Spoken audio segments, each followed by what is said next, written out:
तुमच्याही घरात 1.5 वर्षाचं बाळ आहे का? किंवा त्यापेक्षाही मोठं आहे आणि तुम्ही मुलांसाठी हेल्दी रेसिपी शोधत आहात.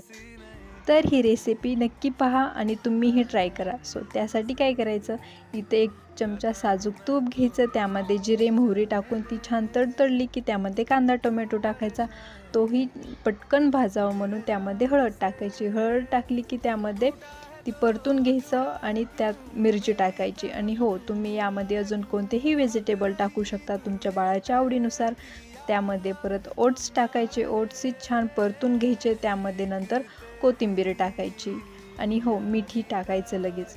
मीठ टाकलं की लगेच वरतून थोडंसं गरम पाणी करून थोडं ॲड करायचं. आता बाळा जर तुमचं खूपच छोटं असेल, त्याला छान असं गाळ शिजलेलं, मऊ शिजलेलं छोटं असेल तर त्यासाठी देण्यासाठी ना पाणी जास्त ॲड करायचं. तर इथं पाणी ॲड केलं आणि छान अशी मऊ शिजली होती आपली ही ओट्सची खिचडी.